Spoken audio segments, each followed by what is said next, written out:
Hello everyone, good morning. এখন বাজে সকাল 8:30। আর এই যে স্নান টান করে এখন আমরা বেরোচ্ছি তারাপীঠের উদ্দেশ্যে। এই যে আমাদের গাড়িও চলে এসছে, কিন্তু দেখো আর যখন আমরা বেরোবো ব্যাস তখনই বৃষ্টিটা শুরু হয়ে গেছে। তো এই যে এখন আমরা বেরোচ্ছি, এই যে বুনুকে টাটা করে এখন আমরা বেরোলাম। তো আমি, মা, বাবা আর মামা আমরাই যাচ্ছি। তো আমি এই নিয়ে 3বার যাচ্ছি। মা বাবাও অনেকবার গেছে, আর মামা বন্ধুদের সাথে আলাদাভাবে গেছে, কিন্তু এইবার প্রথম মামা আমাদের সাথে যাচ্ছে। তো এখানে একটা জিনিস দেখো, এই আমার ক্যামেরাটা অন ছিল তাই মানে লোকটা কিভাবে হেঁটে গেল, মানে ক্যামেরাটা অন ছিল তাই তোমরা দেখতে পেলে, নইলে তো কারণ আমি তার আগে থেকে লোকটাকে বলে রাখিনি যে দাদা আপনি ওখানে দাঁড়াবেন, আমি ক্যামেরা অন করে রাখবো, তারপরে আপনি রাস্তা দিয়ে এরমভাবে হেঁটে যাবেন। মানে সোয়াগটাই আলাদা লেভেলভাবে হেঁটে চলে গেল। এই হাঁটার স্টাইলটা দেখে আমার ওই ডায়লগটা মনে পড়ে গেল। ওই যে নওয়াজুদ্দিন সিদ্দিকীর একটা ডায়লগ রয়েছে না, যে মত কো ছু কে वापस से आ सकता है अपुन। তো লোকটার পুরো ওরকম একটা সোয়াগ দিয়ে চলে গেল। আর এই দেখো, আমরা এই হোটেলটায় চলে এসেছি, এটা শঙ্কর হোটেল। তো যেহেতু আমাদের খিদে পেয়ে গেছিলো, কারণ এখনও অনেকটা রাস্তা যাওয়া বাকি আছে, তো আর আশেপাশে কৃষ্ণনগরের আশেপাশে এই হোটেলটাই ভালো, তো এই জন্য আমরা এই হোটেলে আসলাম। আর এই দেখো, যখনই আমি ক্যামেরা অন করি আমার বাবা পালিয়ে চলে যায় একদম। মানে এরা কেউ ক্যামেরার সামনে আসতে চায় না, এত লজ্জা পায়। মামা তবুও ঠিক আছে, ক্যামেরার সামনে কোনো ব্যাপার না, কিন্তু মা বাবা কেউই আসতে চায় না। আর আমরা বাড়ি থেকে ঠিক করে এসেছিলাম যে রুটি তড়কা খাবো, কিন্তু এখানে এসে জানতে পারলাম যে ওদের এখনও তড়কা হয়নি। তো এই যে এই তরকারিটা ছিল, কি গাজর ক্যাপসিকাম পনির দিয়ে তরকারিটা, আর কোনো কিছুই হয়নি। আর একটা কি বললো, আলু আর বরবটি ভাজা হয়েছিল, তো ওটা দিয়ে আমরা খাবো না, তো এই জন্য এইটা দিয়েই খেয়ে চলে আসলাম।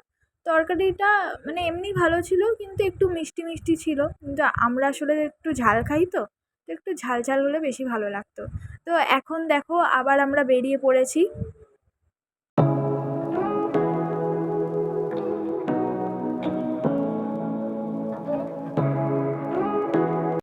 তো 5 ঘন্টা জার্নি করার পরে আমরা এখন তারাপীঠে চলে এসেছি। তো খুবই টায়ার্ড লাগছিল, কিন্তু তাও মুখে একটা আলাদা হাসি ছিল, কারণ চলে এসেছি মায়ের কাছে।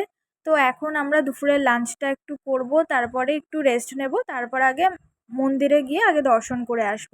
তো দেখো এই হোটেলে আমরা ছিলাম, তো আমার মা এসে আগে চাদর পাতা শুরু করে দিয়েছে, বাড়ি থেকে নিয়ে এসেছিলো। তো আমার মা একটু এরকম টাইপেরই। তো এই দেখো আমরা এই ঘরটায় ছিলাম, আমি মা বাবা এই রুমটাতে ছিলাম, আর আমার মামা আর যেই কাকুটা গাড়ি চালাচ্ছিল ওই কাকু, ওরা দুজন একটা আলাদা রুমে ছিল। তো এই যে এখন আমরা যাচ্ছি লাঞ্চ করতে। তারপরে লাঞ্চ করে একটু রেস্ট করে আমরা বেরিয়ে গেছিলাম মন্দিরে, তো মাকে দর্শন করব বলে। আর এই দেখো এখানে এই কাকুটা, মানে উনি আমার পিছনে ছিল, তো আমি ভিডিও ক্যামেরা করছিলাম বলে উনি বলছিল যে ওনাকেও যাতে আমি ভিডিওতে নিই। তো তার জন্য আমি ওনাকে ভিডিওতে নিয়েছিলাম, আর তারপরে উনি বলছিল যে দেখ তুই এই ভিডিওটা করলি, তো এটাই স্মৃতি হয়ে থাকবে। তো কাকু তুমি যদি এই ভিডিওটা দেখো, তো তুমি কমেন্ট করো আমি তোমাকে ভিডিওতে নিয়েছি। এরপর আমরা মন্দিরে এই যে চলে এসেছিলাম, তো বিকেলবেলা ছিল তো তাই ভিড়টা একটু কম ছিল। আর বিকেলবেলাতেও দেখছিলাম পুজো হচ্ছিল, কিন্তু আমরা তো কালকে সকালে পুজো দেবো, কারণ স্নান টান করে সকালবেলা একদম পুজো দেবো। তো এই দেখো, এখানে আমি প্রথমবার দেখলাম যে ভিডিও করতে দেয়, এর আগে আমি দেখিনি ভিডিও করতে। তো তাই জন্য আমি পারমিশন নিয়ে নিয়েছিলাম যে আমি কি ভিডিও করতে পারি। তো এই দেখো তোমাদের জন্য ভিডিওটা করেছি আমি, মায়ের দর্শন করিয়ে দিলাম আমি সবাইকে।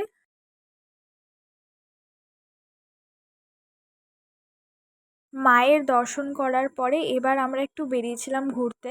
তো আগে প্রথমে এসে আগে একটু চা খেয়ে নিলাম, তো এই কাকুটা চাটা ভালোই বানিয়েছিল। তো আমি ওনার মুখ নিইনি, কারণ উনি একটুখানি আনকমফোর্টেবল লাগছিল, তো এর জন্য আমি ওনার মুখটা নিইনি। তো এই দেখো এইখানে অনেক ফটো, মায়ের ফটো ছিল, অনেক কিছু ছিল, তো আমরা এগুলোই দেখছিলাম।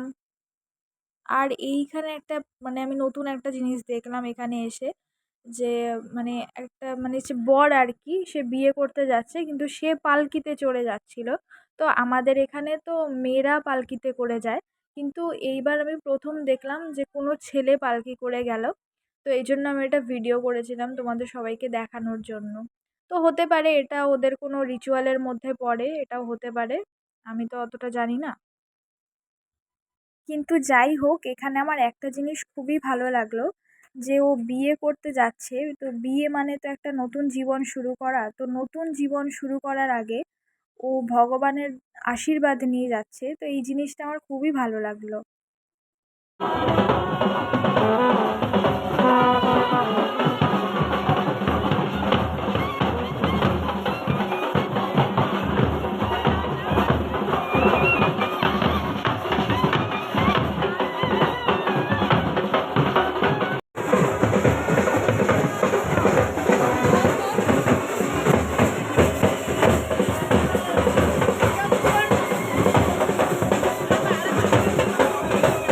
তো তোমাদের যদি ভিডিওটা ভালো লাগে তাহলে লাইক, কমেন্ট আর সাবস্ক্রাইব করো।